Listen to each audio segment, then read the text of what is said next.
Many, many women lack a theological framework to think about what God's call in their life looks like. Often our faith communities will speak very highly to marriage and family, but they won't give us a compelling, robust vision of God's call for women to work. And by work, I don't mean collecting a paycheck or going to the corner office to work. I mean creatively engaging, productively engaging our world. And so when women have a theological framework, it creates a sense of freedom.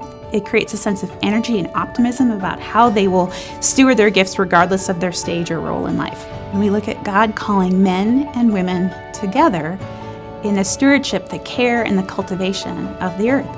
And so suddenly you realize, from the very beginning, God has called men and women to be working together. And throughout Scripture, you see this unique partnership of men and women. Sometimes it's through a marriage-family relationship. Sometimes it's a uniquely collaborative relationship between men and women. You see that in Jesus' life. But you see the sense of working together that is woven into God's design for His people. Men play a powerful role in helping women fully achieve their potential. It feels almost anti-feminist to say that, and that's not what I intend at all, but I think men are critical champions for women in the workplace. And so a couple places that I would start. The first would be for men having a deep theological, spiritual foundation for the value and contribution of women.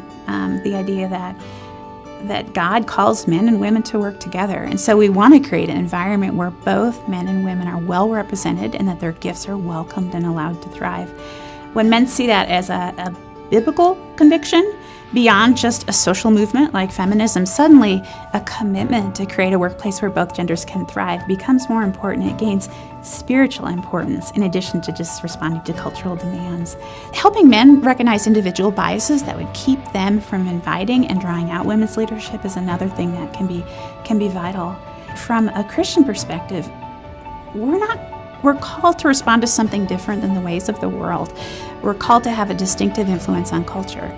And I would say Christian men can be leaders in this, that we can be restoring strained and broken relationships. In this era of Me Too, there is an understandable fear in male-female interaction in the workplace. It doesn't surprise me that some men would be hesitant to have close working relationships with female colleagues. In fact, a friend of mine had referred to me as Pollyanna-ish because I suggested that men and women should work together more closely. What I would say is that I think that hesitancy and that fear is real. Based on what we've seen, there is a place for concern about appropriateness in male-female relationships. But as Christians, we're called to live courageously and to live creatively, and I would say that's a place where Christians can have a unique influence in creating restored relationships between men and women that are both morally appropriate and honoring of relationships outside the workplace. When I think about men and women working well together, I see the church as really the headwaters on this issue. And it starts with some of the fundamental assumptions that we teach, we allow to continue about work. So if conversations in the local church about faith and work are somewhat rare, thankfully it's changing, it's growing, which is wonderfully encouraging. Conversations about women and work are almost non-existent. And yet when you look at Scripture, that God has called both men and women to work, again, not necessarily collect a paycheck, but to the sense of the productive stewardship of our own gifts and our own opportunities.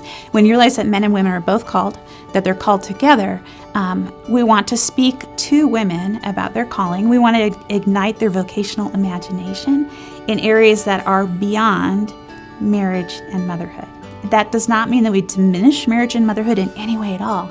It's just that we broaden the frame in how we talk about men and women. And in broadening the frame, we bring greater freedom for women to fully steward their gifts. And so we need to encourage churches to be broadening the conversation and creating more vocational imagination for the women in their congregations.